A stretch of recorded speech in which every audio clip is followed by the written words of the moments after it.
পৃথিবীতে এমন একটি দেশ আছে যেই দেশের ভিতরে কখনো কোরআন যায় নাই, যেই দেশের ভিতরে আল্লাহর নাম শুনলে মানুষকে হত্যা করে ফেলা হতো, যেই দেশের ভিতরে আল্লাহর নাম শুনলে ওই মানুষকে ছুরিতে চড়ানো হতো, যেই দেশের ভিতরে মুহাম্মাদুর রাসূলুল্লাহর নাম শুনলে মানুষটাকে জবাই করা ফেলে হতো, তাকে ছুরিতে চড়িয়ে এই পৃথিবী থেকে বিদায় দিয়ে দেওয়া হতো, এমন একটা দেশ যেই দেশের নাম হচ্ছে মালদ্বীপ।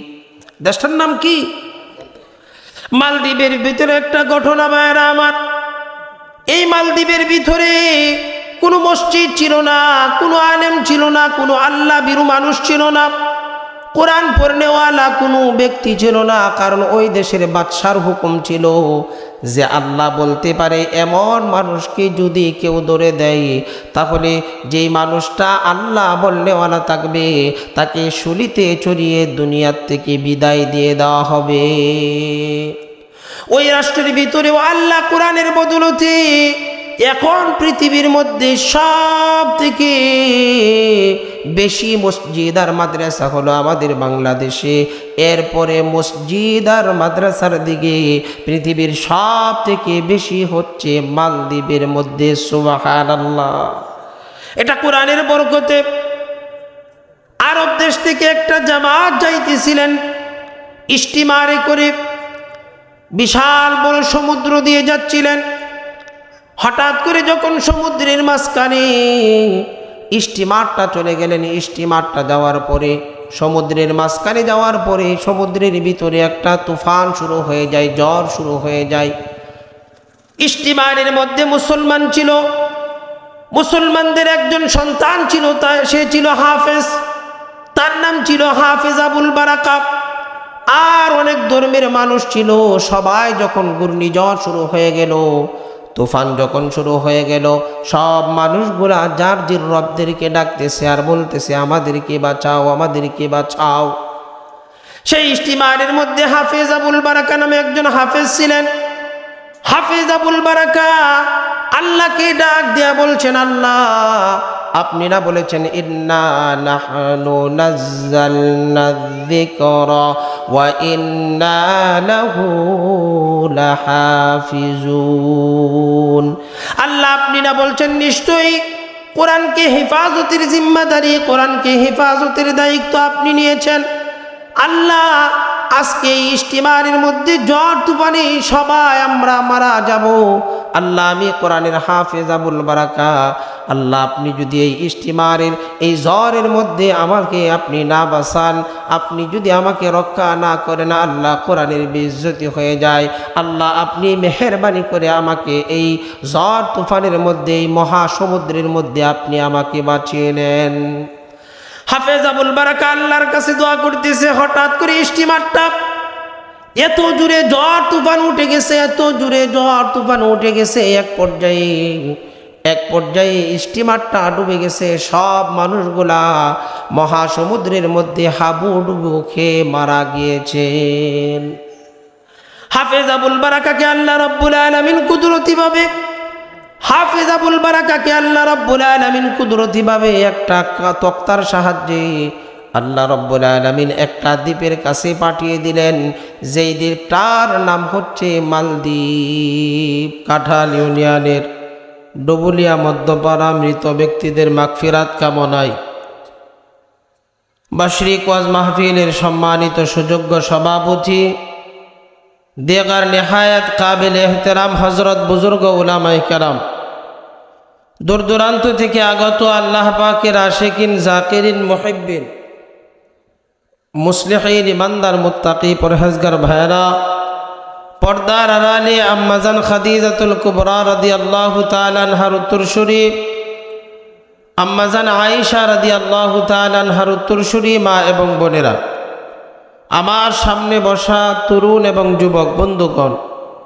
সকলেই মহান রব্বুল আলামিনের আলিশান দরবারে শুকর আদায় করি যে মহান আল্লাহ সুবহানাহু ওয়া তাআলা আমাদেরকে দুনিয়ার অন্ধকারচ্ছন্ন এই পৃথিবী থেকে আলোর দিশা নেওয়ার লক্ষ্যে নবী আলাইহিস সালামের ভাষায় জান্নাতের বাগানে আমাদেরকে কোরআন এবং হাদিস শ্রবণ করার নিয়তে আশা বসার জন্য যিনি তৌফিক দান করেছেন, সে মহামনিবের দরবারে হৃদয় অনবত শ্রদ্ধে শ্রদ্ধাভরিত কণ্ঠে মহান রব্বুল আলামিনের শেখানো ভাষায় আমরা জবান খুলে কালিমাতুশ শুকর আদায় করি, সকলে পড়ি আলহামদুলিল্লাহ।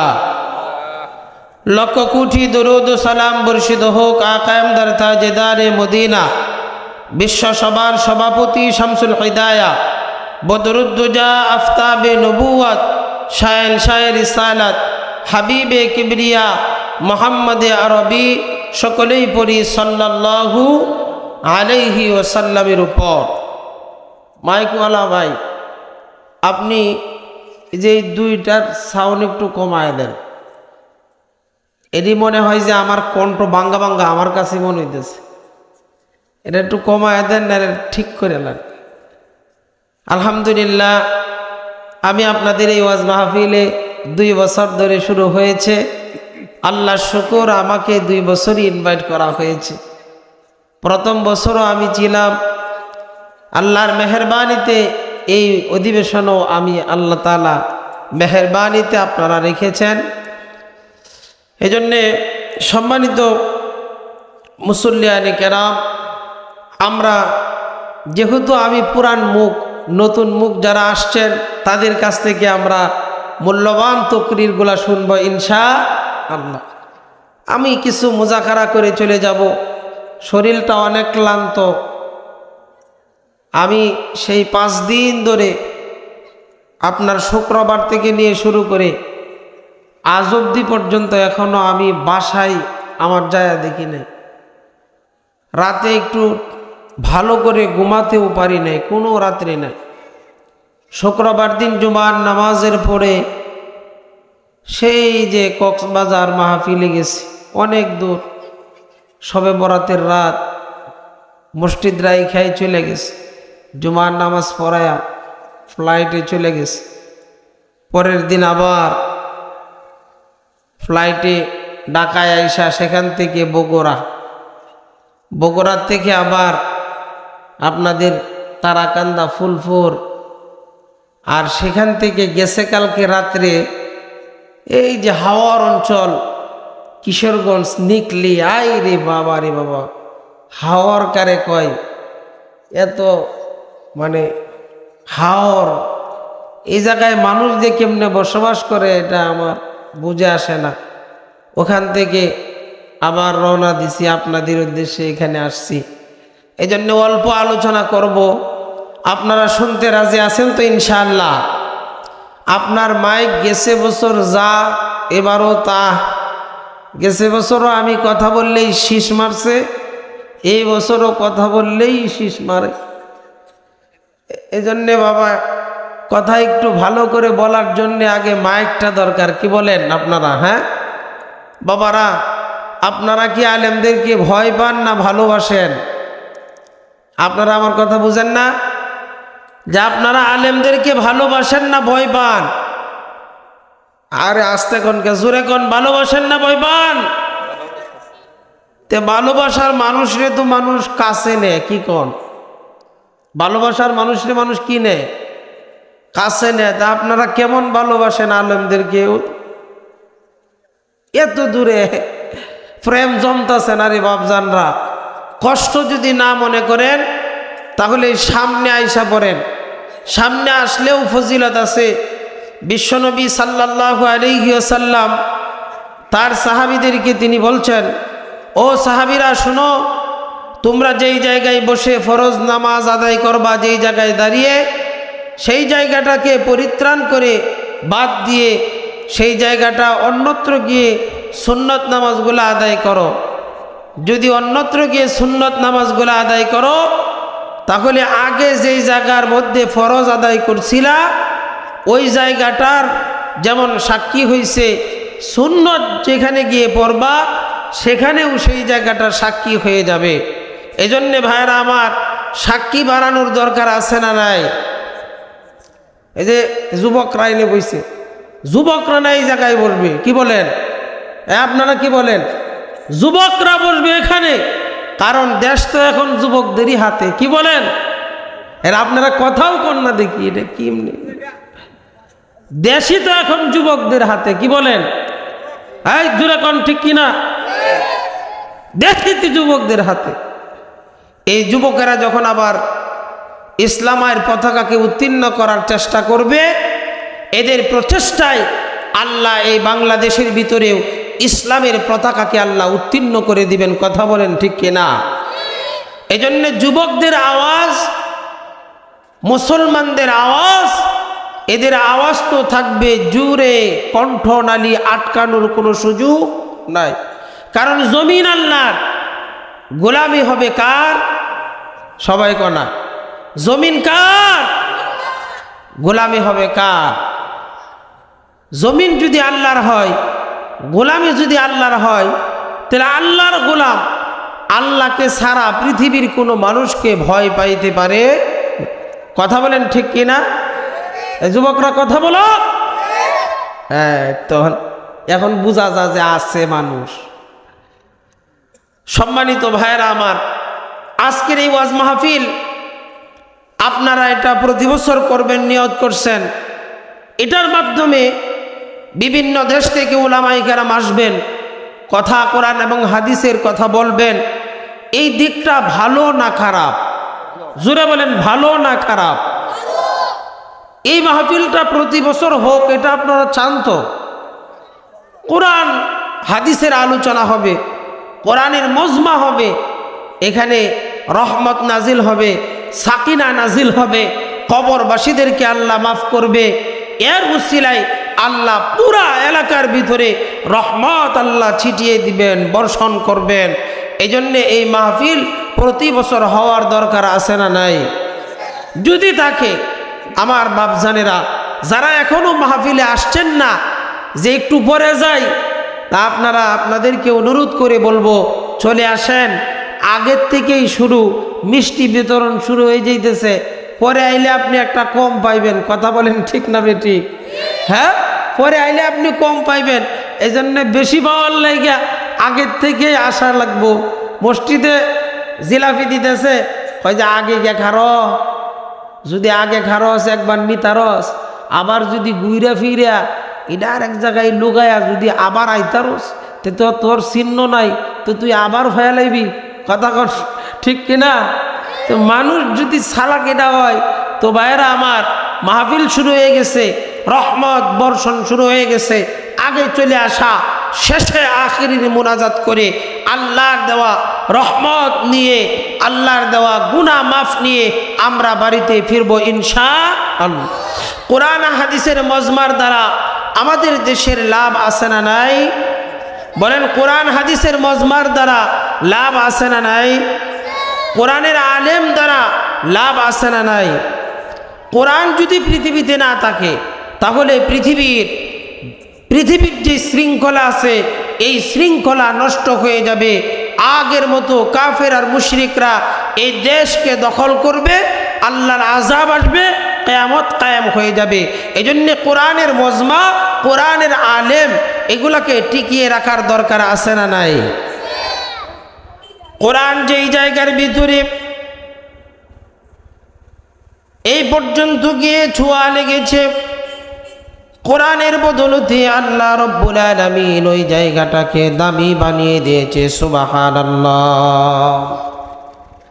যেই জায়গার ভিতরে কোরআন পৌঁছে যায়, যেই জায়গার ভিতরে কোরআন পৌঁছে যায়, যেই জায়গার ভিতরে কোরআনের ছোঁয়া লেগে যায়, কোরআন যেমন কিতাবটা দামি একটা কিতাব, এমন আল্লাহ রব্বুল আলামিন কোরআনের মতো ওই জায়গাগুলাকেও আল্লাহ তাআলা দামি বানায়া দেন। সুবহানাল্লাহ।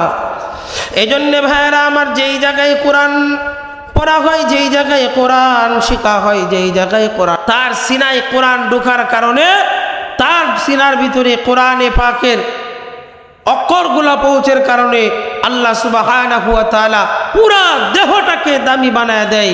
পুরা দেহটাকে আল্লাহ সুবহানাহু ওয়া তাআলা দামি বানায় দেয়। এই জন্য ভাইরা, আল্লাহ আল্লাহ গো, এই তুমি এটা আর হইলে তাকে মরে যাইতেছে, তাও তাকাবেন না, পারবেন না ইনশাআল্লাহ। যে অল্প সময় আমি কথা বলবো রে বাবা, আমার সময়ই অল্প, তা আপনাদের এরকম যদি বিশৃঙ্খলা হয় আমি কি বলবো বলেন? ওইদিকে তাকাবেন না ইনশাআল্লাহ। হ্যাঁ, গাড়ি যাক মারি যাক যা যাক ওইদিকে তাকানো যাবে না, সবাই মনোযোগ এদিকে। কিন্তু কথা শুনেন, কলের নিচে যদি আপনি কলসি ঠিক মতনে না দেন, কলসি উল্টায় যদি রাখেন, সারা জীবন কলের মধ্যে থেকে পানি পড়বে, কিয়ামতের আগে এই কলসি আর ভরা সম্ভব না। যদি আপনি কলসিকে ঠিক মতনে দেন, পানি যদি অল্প অল্প করেও পড়ে একদিন না একদিন ভরবে, কথা বলেন ঠিক কিনা? এজন্য যখন কোরআন হাদিসের কথা হয় মনোযোগটা এদিকে দেন, অল্প অল্প কইরা একদিন আল্লাহ এই সিনাটাকে কোরআনের নূরে নূরান্বিত করে দিবেন। সুবহানাল্লাহ। এই জন্য ভাইয়েরা আমার, আমি বলতেছিলাম আপনাদের সামনে,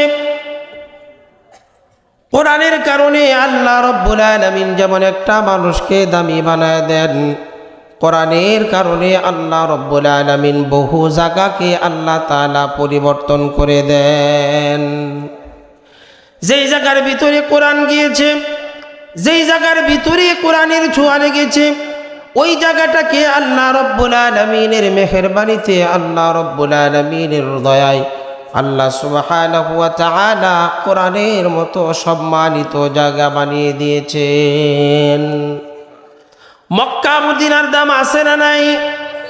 জুড়ে বলেন, মক্কা আর মদিনার দাম আছে না নাই? কেন আছে? কারণ সেই দেশে কোরআন নাজিল হয়েছে। আমাদের দেশের ভিতরে কোরআন নাজিল হয় নাই দেখে কি, কোরআন নাজিল হয় নাই দেখে কি বাংলাদেশের দাম নাই? আছে না নাই? পৃথিবীর মক্কা মদিনাতে কোরআন নাজিল হলে কি হবে? পৃথিবীর মক্কা মদিনাতে কোরআন নাজিল হলে কি হবে?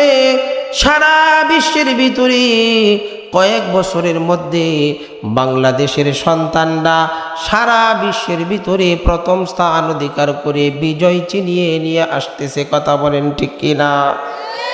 তার মানে বোঝা গেল আমাদের বাংলাদেশে কোরআন নাজিল না হলেও বাংলাদেশের মানুষ কোরআন বেশি বুঝে, কোরআনকে বেশি ভালোবাসে, কোরআনকে বেশি ধারণ করে। এজন্যে বাপজানরা আমার, কোরআনকে যেহেতু বাঙালি মানুষ বেশি ভালোবাসে, এই রাষ্ট্রটাকেও কোরআনের রাষ্ট্র, কোরআনের রাষ্ট্রে সাজানোর দরকার আছে না নাই? চোর বাটপার মুক্ত দেশ করার দরকার আছে না নাই? দুর্নীতি মুক্ত দেশ গড়ার দরকার আছে না নাই? কোরআন যদি আপনার আমার দেশের পার্লামেন্টের ভিতরে যদি কোরআনকে, যদি কোরআনের পুরা আইনকে যদি বাস্তবায়ন করা হয়, মনে রাখবেন আমার দেশের ভিতরেও কখনো অশৃঙ্খল আর বিশৃঙ্খল, ডাকাতি আর চিন্তায় রাহাজানি, নারী নির্যাতন আর অপকর্ম কোনোটাই হবে না। যিনি বন্ধ করে দিবেন তিনি কে? কোরআন যেই জায়গার মধ্যেই লেগেছে ওই জায়গাটা আল্লাহ দামি বানিয়ে দিয়েছে।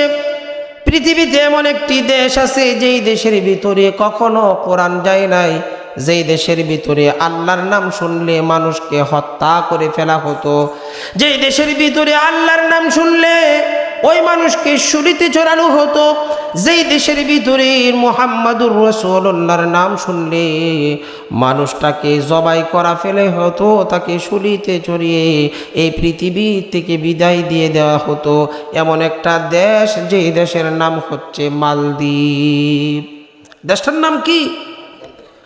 মালদ্বীপের ভিতরে একটা ঘটনা ভাইরা আমার, এই মালদ্বীপের ভিতরে কোনো মসজিদ ছিল না, কোনো আলেম ছিল না, কোনো আল্লাহ বিরু মানুষ ছিল না, কোরআন পড়নেওয়ালা কোনো ব্যক্তি ছিল না। কারণ ওই দেশের বাদশার হুকুম ছিল যে আল্লাহ বলতে পারে এমন মানুষকে যদি কেউ ধরে দেয়, তাহলে যেই মানুষটা আল্লাহ বলনেওয়ালা থাকবে তাকে শুলিতে চড়িয়ে দুনিয়ার থেকে বিদায় দিয়ে দেওয়া হবে। ওই রাষ্ট্রের ভিতরেও আল্লাহ কোরআনের বদলতে এখন পৃথিবীর মধ্যে সব থেকে বেশি মসজিদ আর মাদ্রাসা হলো আমাদের বাংলাদেশে। এরপরে মসজিদ আর মাদ্রাসার দিকে পৃথিবীর সব থেকে বেশি হচ্ছে মালদ্বীপের মধ্যে। সুবহানাল্লাহ। এটা কোরআনের বরকতে। আরব দেশ থেকে একটা জামাত যাইতেছিলেন স্টিমারে করে, বিশাল বড় সমুদ্র দিয়ে যাচ্ছিলেন। হঠাৎ করে যখন সমুদ্রের মাঝখানে স্টিমারটা চলে গেলেন, স্টিমারটা যাওয়ার পরে সমুদ্রের মাঝখানে যাওয়ার পরে সমুদ্রের ভিতরে একটা তুফান শুরু হয়ে যায়, ঝড় শুরু হয়ে যায়। স্টিমারের মধ্যে মুসলমান ছিল, মুসলমানদের একজন সন্তান ছিল, সে ছিল হাফেজ, তার নাম ছিল হাফেজ আবুল বারাকা। আর অনেক ধর্মের মানুষ ছিল। সবাই যখন ঘূর্ণিঝড় শুরু হয়ে গেল, তুফান যখন শুরু হয়ে গেল, সব মানুষগুলা যার জির রবদেরকে ডাকতেছে আর বলতেছে আমাদেরকে বাঁচাও, আমাদেরকে বাঁচাও। সেই স্টিমারের মধ্যে হাফেজ আবুল বারাকা নামে একজন হাফেজ ছিলেন। হাফেজ আবুল বারাকা আল্লাহকে ডাক দিয়া বলছেন, আল্লাহ আপনি না বলেছেন ইন্না নাহনু নাযালনা যিকরা ওয়া ইন্না লাহু লাহাফিজুন। আল্লাহ আপনি না বলছেন নিশ্চয়ই কোরআনকে হেফাজতের জিম্মাদারি, কোরআনকে হেফাজতের দায়িত্ব আপনি নিয়েছেন। আল্লাহ আজকে এই স্টিমারের মধ্যে ঝড় তুফানে সবাই আমরা মারা যাব। আল্লাহ আমি কোরআনের হাফেজ আবুল বারাকা, আল্লাহ আপনি যদি এই স্টিমারের এই ঝড়ের মধ্যে আমাকে আপনি না বাঁচান, আপনি যদি আমাকে রক্ষা না করেন, আল্লাহ কোরআনের বেইজ্জতি হয়ে যায়। আল্লাহ আপনি মেহেরবানি করে আমাকে এই ঝড় তুফানের মধ্যে, এই মহাসমুদ্রের মধ্যে আপনি আমাকে বাঁচিয়ে নেন। হাফেজ আবুল বারাকা আল্লাহর কাছে দোয়া করতেছে। হঠাৎ করে স্টিমারটা এত জোরে ঝড় তুফান উঠে গেছে, এত জোরে ঝড় তুফান উঠে গেছে, এক পর্যায়ে স্টিমারটা ডুবে গেছে। সব মানুষগুলা মহাসমুদ্রের মধ্যে হাবুডুবু খেয়ে মারা গিয়েছেন। হাফেজ আবুল বারাকাকে আল্লাহ রাব্বুল আলামিন কুদরতিভাবে, হাফেজ আবুল বারাকাকে আল্লাহ রাব্বুল আলামিন কুদরতিভাবে একটা তক্তার সাহায্যে আল্লাহ রাব্বুল আলামিন একটা দ্বীপের কাছে পাঠিয়ে দিলেন, যেই দ্বীপটার নাম হচ্ছে মালদ্বীপ। হাফেজ আবুল বারাকা যখন মালদ্বীপের কিনারার ভিতরে চলে আসছে, চলে আসার পরে সে ক্লান্ত হয়ে গেছে। ক্লান্ত অবস্থায় যখন মালদ্বীপের দ্বীপের কাছে শুয়ে আছে, রাত্রি সকালবেলা হয়ে গেছে, হাফেজ আবুল বারাকা ক্লান্ত অবস্থায় মালদ্বীপের দ্বীপের কাছাকাছি যখন ক্লান্ত অবস্থায় শুয়ে আছেন, এমন সময় একজন পণ্ডিত সে ঘণ্টা বাজিয়ে বাজিয়ে ইবাদত করার জন্য সে গির্জার দিকে রওনা করে দিয়েছে। হঠাৎ করে দেখে একজন নৌজওয়ান যুবক মালদ্বীপের দ্বীপের কাছেই পড়ে আছে। ওই পুরোহিত পণ্ডিতটা হাফেজ আবুল বারাকাকে ডাক দেয়া বলে, ও হাফেজ আবুল বারাকাকে ডাক দেয়া বলে, যুবক নৌজওয়ান তোমার বাড়ি কই, তোমার নাম কি, তোমার পরিচয় দাও। হাফেজ আবুল বারাকা তো মালদ্বীপের কথা বুঝেন না, মালদ্বীপের ভাষা তিনি বুঝেন না। হাফেজ আবুল বারাকা বলছেন আমার পরিচয় হচ্ছে আমি আল্লাহ তাআলার গোলাম মুহাম্মদুর রাসূলুল্লাহ সাল্লাল্লাহু আলাইহি ওয়াসাল্লামের উম্মত আমি। ঘটনার ভিতরে কিতাব যিনি লেখছেন তিনি বললেন, হাফেজ আবুল বারাকা যখন আল্লাহর পরিচয় আর মুহাম্মদুর রাসূলুল্লাহর পরিচয় দিয়েছে, এমন মুহূর্তেই পুরোহিত পণ্ডিতের কাছে যে একটা গন্টি ছিল, এই গন্টিটাই মুহূর্তের মধ্যে পড়ে গিয়েছে। তার মানে ব্যাখ্যাকারী তিনি বলেন কিতাবের মধ্যে হক চলে আসছে, এবার বাতিল পালাইতে বাধ্য হয়ে যাবে, এই জন্য গন্টিটা পড়ে গেছে। সুবহানাল্লাহ, হক চলে আসছে, কোরআনের আওয়াজ চলে আসছে, মুহাম্মদুর রাসূলুল্লাহর স্লোগান চলে আসছে। এই জন্য হকের আওয়াজ আসার সাথে সাথে বাতিলের এই ঘণ্টা পড়ে গেছে। ও মুসলমান ভাইরা আমার, হক যেখানে জিন্দা হবে, যেখানে হকের আওয়াজ শুরু হয়ে যাবে, যেখানে কোরআন হাদিসের মজমা শুরু হয়ে যাবে, সেই এলাকার থেকে, সেই জায়গার থেকে বাতিল শক্তি, শিরিক শক্তি, বেদাত শক্তি ওই এলাকার থেকে লেজ গুটিয়ে পালাইতে বাধ্য হবে। কথা বলেন ঠিক কিনা? এই জন্য কোরআনের আওয়াজ বেশি বেশি, কোরআনের কথা বেশি বেশি সমাজের ভিতরে চালু করে রাখার দরকার আছে না নাই? জোরে বলেন আছে না নাই? যত বেশি কোরআনের কথা হবে তত বেশি শয়তান ওই এলাকার থেকে পালাইতে বাধ্য হবে। কথা বলেন ঠিক কিনা?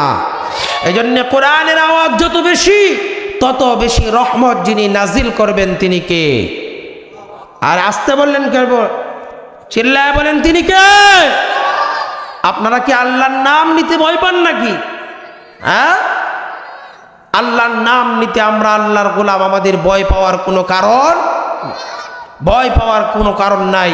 যেখানে আমরা প্রায় ৯৯ ভাগ মুসলমানের এই দেশ, যেই দেশে আল্লাহু আকবরের ধ্বনিতে সূর্য উঠে, আল্লাহু আকবরের ধ্বনিতে সূর্য ডুবে, যেই দেশের আল্লাহু আকবরের ধ্বনিতে সব কিছু হয়, ওই দেশের মুসলমান কখনো আল্লাহু আকবার আর নারে তাকবীরের স্লোগান দিতে কখনোই তারা ভয় পাইতে পারে না। কথা বলেন ঠিক কিনা? জোরে বলেন ঠিক কিনা? এই জন্য ভাইয়েরা আমার, আল্লাহু আকবরের ধ্বনি যেই দেশে ৯৯ ভাগ মুসলমানের দেশ, এই দেশের মুসলমান কখনো আল্লাহু আকবরের ধ্বনি দিতে কখনো ভয় পাইতে পারে না। কথা বলেন ঠিক কিনা? ও মুসলমান ভাইয়েরা আমার, কোরআনের ধ্বনি তো সেই সময় হয়েছিল যখন আবু জাহেল, উতবা, সাইবা, মুগীরা, সগীরা, উমাইয়া ইবনে খালফ আল্লাহর নবীকে হত্যা করার জন্য ষড়যন্ত্র করেছে। যখন আবু জাহেল, উতবা, সাইবা, মুগীরা, সগীরা, উমাইয়া ইবনে খালফরা প্রকাশ্যে ঘোষণা দিয়েছে, কেউ যদি পারো মুহাম্মাদের কল্লা এনে দাও। ওই সময় তো যিনি কল্লা নিতে গিয়েছিলেন সে নিজে আল্লাহু আকবরের ধ্বনি দিয়ে আবু জাহেলকে জানাইছে, ও আবু জাহেল শুনো, মনে রাখো, যারা মুহাম্মাদের দলের ভিতরে চলে যায় আর আল্লাহর একাত্মবাদকে স্বীকার করে, পৃথিবীর সবকিছু তাদের কাছে তুচ্ছ হয়ে যায়, পৃথিবীর কাউকে ভয় পায় না, একমাত্র আল্লাহ ছাড়া। কথা বলেন ঠিক কিনা? এই জন্য মুসলমান ভাইয়েরা, আমরা আল্লাহ ছাড়া কাউকে ভয় পাই না। কথা বলেন ঠিক কিনা? এই জন্য মুসলমানদের আওয়াজ তো জুড়ে হবে, কারণ আমাদের দেশে জন্মগ্রহণ করেছেন শাহজালাল ইয়ামানি, যার আল্লাহু আকবরের স্লোগানে গয় গোবিন্দের রাত প্রাসাদ বেগে চুরমার হয়ে গিয়েছিল। কথা বলেন ঠিক কিনা? মুসলমান তো বাঘের জাতি, সিংহের জাতি, কখনো ইহুদ নাসারা আর কুফর শিরকের কাছে কখনোই মাথা নত করতে পারে না। কথা বলেন ঠিক কিনা? এই জন্য ভাইয়েরা আমার, খুব মনোযোগ, আল্লাহ আমাদেরকে কোরআন শোনার সুযোগ দিয়েছে। এই কোরআনের কথাগুলা বলা এবং শোনা উভয়টাই ফায়দা। আমরা বলতেছিলাম মুসলমান বন্ধুরা আমার, আমরা বলতেছিলাম হাফেজ আবুল বারাকা যখন আল্লাহর নাম পরিচয় দিয়েছে, মুহাম্মাদুর রাসূলুল্লাহর পরিচয় দিয়েছে, তখন পরিহিত পণ্ডির কাছ থেকে গন্টি পড়ে গেছে। ও মুসলমানেরা আমার, মনে রাখো, আল্লাহু আকবরের ধ্বনি যদি এখনো দেও, এখনো যদি শুরু করো, এখনো যদি চালু রাখো, মনে রাখো এখনো সেই আল্লাহ আছে, এখনো সেই মুহাম্মাদুর রাসূলুল্লাহর উম্মত আছে, এখনো সেই আল্লাহর দয়া আছে, এখনো সেই আল্লাহর রহম আছে। মনে রাখো, যদি হককে প্রতিষ্ঠা করতে চাও, তোমার পৃথিবীর কোনো মানুষকে ভয় পাইতে হবে না। তোমার একা হকের আওয়াজের দ্বারা আল্লাহ এই দেশের ভিতরে হক জিন্দা করতে পারে। কথা বলেন ঠিক কিনা? আল্লাহর হক জিন্দা করার দরকার আছে না নাই? মুসলমান ভাইয়েরা আমার, হাফেজ আবুল বারাকা এবার পরিচয় দিলেন, আমি হলাম আল্লাহর গোলাম, মুহাম্মাদুর রাসূলুল্লাহ সাল্লাল্লাহু আলাইহি ওয়াসাল্লামের উম্মত আমি। পরিহিত পণ্ডিতের কাছ থেকে গন্টিটা পড়ে গিয়েছে। গন্টিটা পড়ে যাওয়ার পরে হাফেজ আবুল বারাকাকে এবার পরিহিত পণ্ডিত ডাক দেয়া বলে, ও হাফেজ আবুল বারাকা, ও নওজোয়ান যুবক, তুমি যেই পরিচয় দিয়েছ, এই পরিচয় যদি মালদ্বীপের কোনো মানুষ শোনে, তাহলে এই পরিচয় শোনার কারণে তোমাকে বাদশার কাছে নিয়ে যাওয়া হবে। বাদশার কাছে নিয়ে যাওয়ার পরে বাদশা তোমাকে শুলিতে চড়িয়ে এই দুনিয়ার থেকে বিদায় দিয়ে দিবে। সাবধান, তুমি এই পরিচয়টা দিও না, সাবধান, তুমি এই পরিচয়টা দিও না। হাফেজ আবুল বারাকা এবার পরিহিত পণ্ডিতকে ডাক দেয়া বলে, ও পরিহিত পণ্ডিত, আমি তো এই মালদ্বীপের কাউকে চিনি না, ভাষাও বুঝি না, আমি কাউকে কিছু জানি না। এই মুহূর্তে আমার আল্লাহ ছাড়া আর কেউ নাই।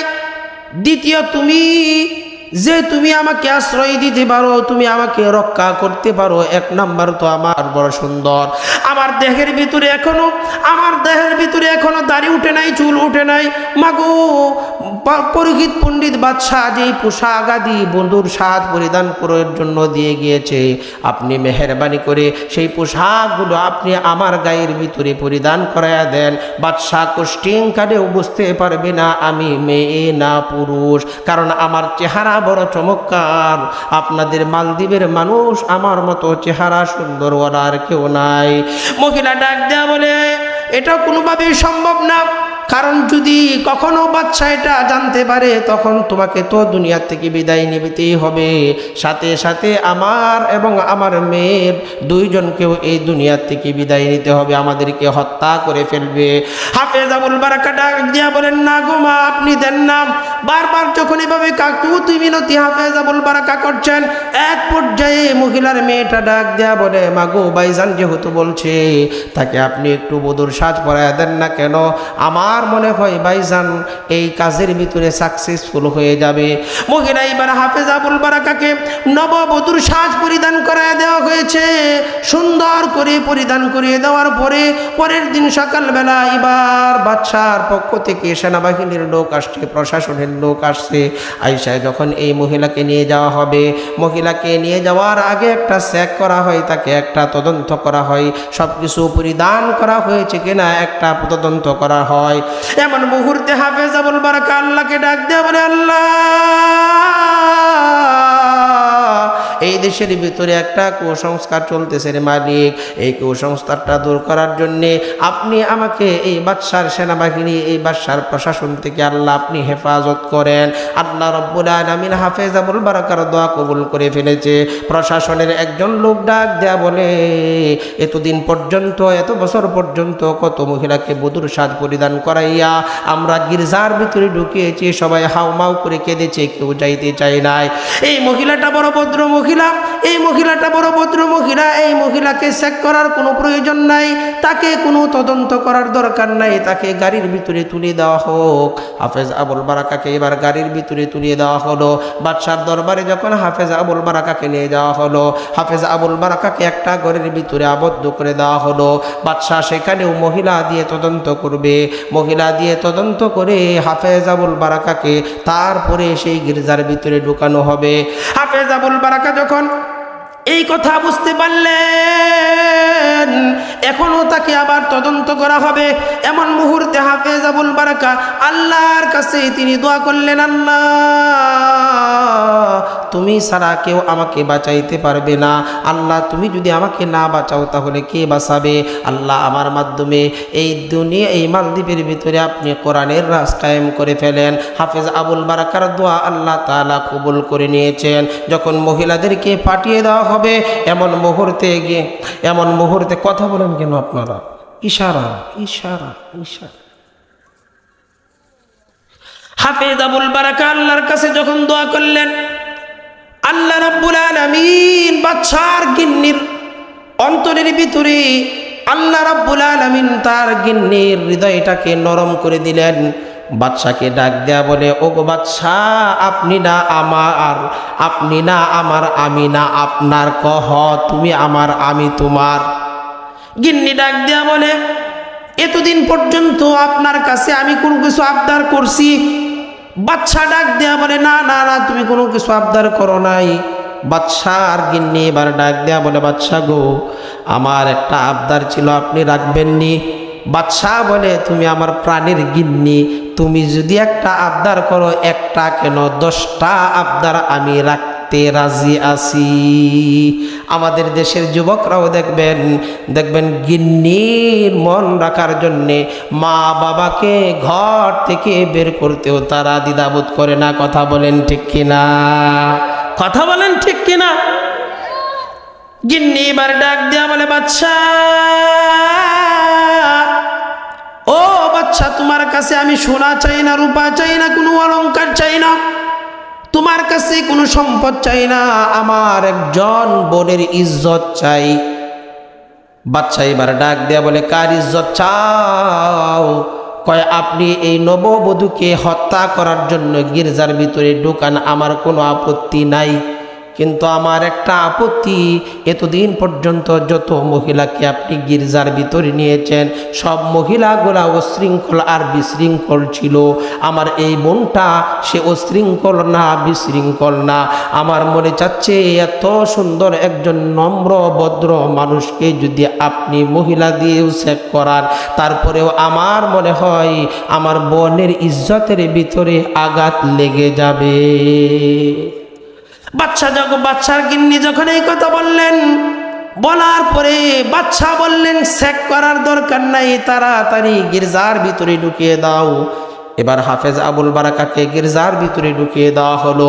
গির্জার ভিতরে ঢুকানোর পরে হাফেজ আবুল বারাকাকে বাহির দিয়ে তালা মেরে দেওয়া হলো। হাফেজ আবুল বারাকা এবার গির্জার ভিতরে একা, বাদশার লোকেরা সবাই বাদশার কাছে চলে গেছে। রাত্রি যখন হয়ে গেছে হাফেজ আবুল বারাকা চিন্তায় পড়ে গেছেন, কি হবে এখন আমার সাথে। হাফেজ আবুল বারাকা নববধূর সাজ সবগুলা খুলে নামাজে দাঁড়িয়ে গিয়েছেন আর আল্লাহকে ডাক দিয়া বলছেন, আল্লাহ এই বিপদের মধ্যে আপনি ছাড়া আমাকে কেউ রক্ষা করতে পারবে না। আল্লাহ আপনি আমাকে উদ্ধার করেন আর এই মালদ্বীপের ভিতরে আপনি কোরআন প্রতিষ্ঠা করেন।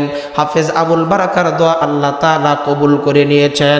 হাফেজ আবুল বারাকা এবার আল্লাহ রব্বুল আলামিনের কালাম তেলাওয়াত করা শুরু করে দিয়েছে।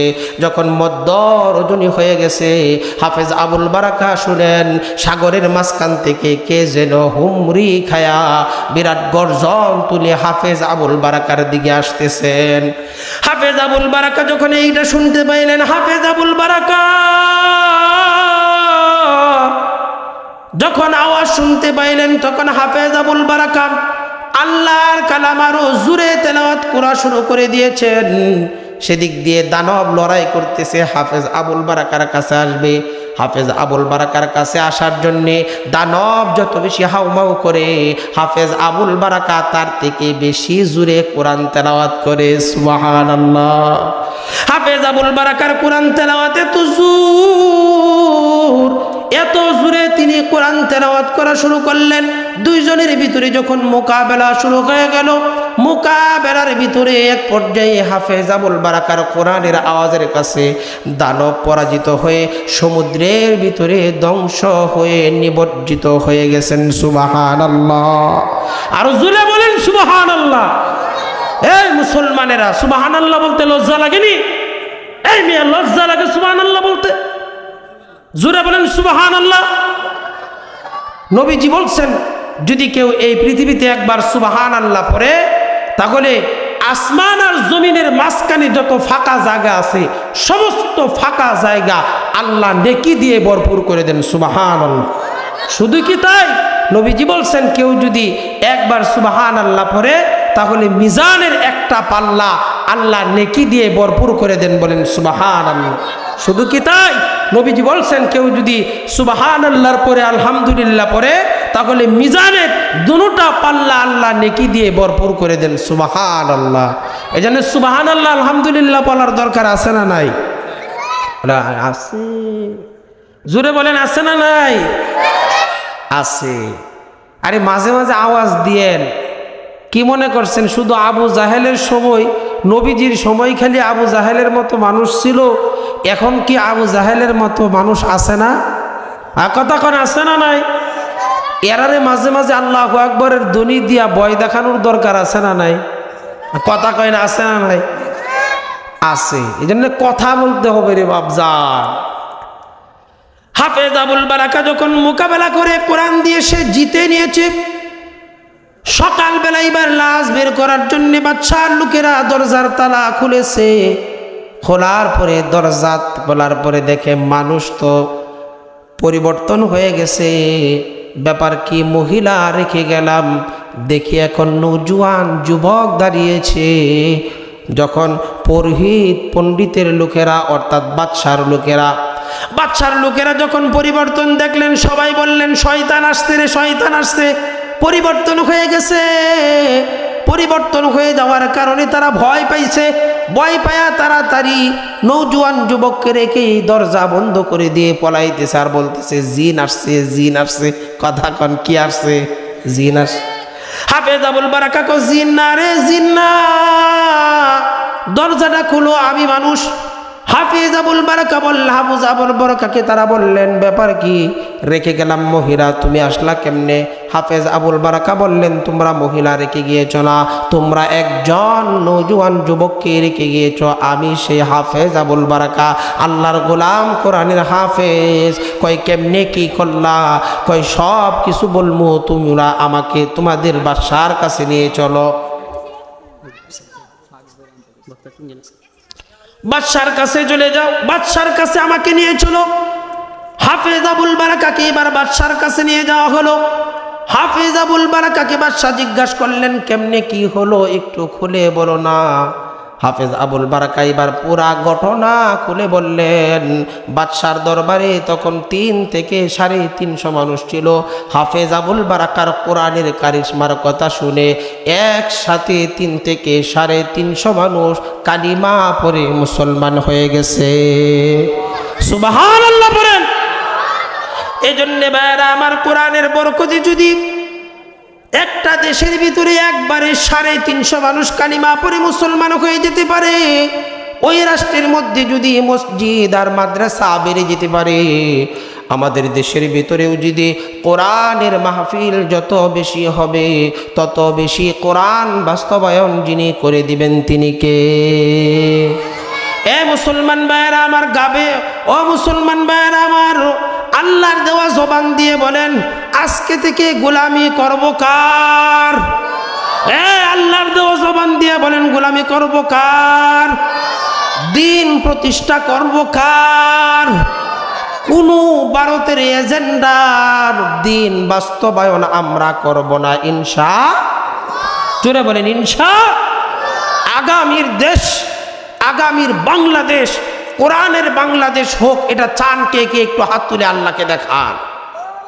আল্লাহ কবুল করেন, সকলে বলেন আমিন। আমরা আগামীর দেশ, আগামীর এই বাংলাদেশ কোরআনের বাংলাদেশ চাই, কথা বলেন ঠিক কিনা? আমরা চাই সংসদে শুধু কোরআনের কথাই চলবে, কথা বলেন ঠিক কিনা? আবার অনেকেই ভয় পাইতে পারে যে যদি সংসদে কোরআনের কথা হয়, কোরআন যদি বাস্তবায়ন হয়, তাহলে আমাদের মনে হয় উপায় নাই। আপনি বুকার সাগরে বসবাস করতেছেন, আপনি মনে রাখবেন, কোরআন যদি সংসদে বাস্তবায়ন করা হয়, তাহলে দুর্নীতি আর ইয়াবা, যত প্রকার নিশা দ্রব্য আছে, সুদ ঘুষ থেকে নিয়ে শুরু করে যত অপকর্ম আছে, সব বন্ধ হয়ে যাবে। আর সব বন্ধ হয়ে যাওয়ার পরে সরাসরি এই বাংলাদেশের উপরে আল্লাহ পাকের রহমত আর সকিনা যিনি নাজিল করবেন তিনি কে? এজন্য আমরা কোরআন বাস্তবায়ন করতে রাজি আছি তো ইনশাআল্লাহ। মুসলমানেরা, পৃথিবীর এমনও জায়গা আছে যেখানে কোরআন দেখে নাই এখনো। পৃথিবীর এমনও রাষ্ট্র আছে যেই রাষ্ট্রের মানুষ এখনো কোরআন ছুঁয়ে দেখে নাই, এখনো কোরআন নিজের চোখ দিয়ে দেখে নাই। মুসলমানেরা, আমরা কোরআন পেয়েছি, আমরা কোরআন পড়তে পেরেছি, আমরা কোরআন হাতে ধরতে পেরেছি। এই কোরআন এত বড় নিয়ামত আমরা পেয়েছি, এই নিয়ামত আমরা কখনোই বিফলে যাইতে দিব না ইনশাআল্লাহ। পৃথিবীর এমনও রাষ্ট্র আছে যে রাষ্ট্রের মানুষ এখনো কোরআন দেখে নাই, এখনো কোরআন দেখে নাই। মুসলমানেরা আমার, আমার ভাইয়েরা আমার, যেহেতু কোরআনের মতো বড় নিয়ামত আমরা পেয়েছি, আজকে থেকে আমাদের মিশন হয়ে যাক কোরআন বাস্তবায়নের মিশন। মুসলমানেরা, সামনে রমজান আসতেছে, এই কোরআনের নিয়ামত যদি অর্জন করতে চাও, রমজান মাসে কোরআনকে সহি করে ফেলো, শুদ্ধ করে ফেলো, আল্লাহর সাথে কথা বলো, আল্লাহর সাথে কথা বলা শেখো। মুসলমানেরা, মুসলমানেরা তো আল্লাহর সাথে কথা বলবে, তারা কোনো শয়তান আর ভ্রান্ত মতবাদের সাথে কথা বলবে না। মুসলমান তো আল্লাহর কালাম পড়ে পড়ে আল্লাহর সাথে কথা বলবে, কথা বলেন ঠিক কিনা? কারণ মুসলমানদের একদল মানুষ তো প্রতিদিন প্রতিনিয়ত আল্লাহর সাথে কথা বলতেই আছে। সেই প্রতিনিধি কারা? আল্লাহর রসুলের অনুসারী ওলামায়ে কেরাম, আশিকে রসুলরা, তারা কোরআন খুলে আর কথা বলে আল্লাহর সাথে। মুসলমান ভাইয়েরা আমার, যুবক ভাইয়েরা, আজকে থেকে প্রতিজ্ঞাবদ্ধ হয়ে এই মাহফিল থেকে, আগামী রমজান আসতেছে কয়েকদিন পরে, এই রমজানের ভিতরে যে কোরআন পারো না, যে কোরআন জানো না, কোরআন সম্পর্কে জানো, কোরআন শিখো, মসজিদে যাও, মসজিদে গিয়ে আলেমদের কাছ থেকে কোরআনটা শিখে এটার রহমত বুঝো, বরকত বুঝো, বরকত বুঝা এটার উপরে আমল করার চেষ্টা করো। আল্লাহ সুবহানাহু ওয়া তাআলা আমাদের সকলকে কোরআনের ইজ্জত আর সম্মান রক্ষা করার তৌফিক দান করুন। আমিন।